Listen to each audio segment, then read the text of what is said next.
সারাদিনে আমি কি খাই সেটা নিয়ে একটা ব্লগ ভিডিও শেয়ার করছি।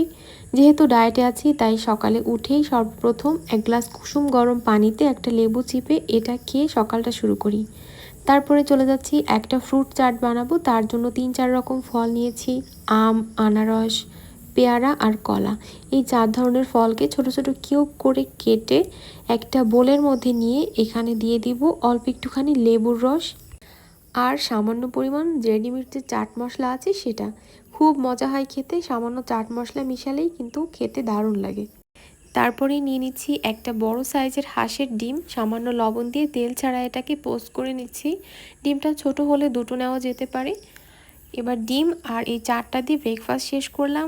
আর এটা খাওয়ার পরে খেয়েছি 1 কাপ ব্ল্যাক কফি। এটা অবশ্যই চিনি ছাড়া, চাইলে জিরো ক্যাল ইউজ করা যেতে পারে, চাইলে একদম সব কিছু ছাড়াই খেতে পারেন। তো কফি খাওয়ার পরে প্রায় 2 ঘন্টা পরে আমি একটা যে বিলাতি গাব এটা খেয়ে নিলাম একটা, আর ছোট একটা পেয়ারা। আর এটা খাওয়ার পরে 12:30টার দিকে খেয়েছি 1 কাপ স্পেয়ারমেন্ট টি। লাঞ্চে চলে যাচ্ছি 3টা 3:30 নাগাদ লাঞ্চ করি। হাফ কাপ লাল চালের ভাত, 2 টুকরো গরুর মাংস, সালাদ আর যে সবজি হয় সেটাই নিয়েছি।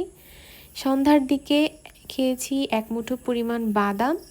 আর 7:30 থেকে 8টার দিকে আমি আরও 1 মগ ব্ল্যাক কফি খেয়ে দিনটা শেষ করি।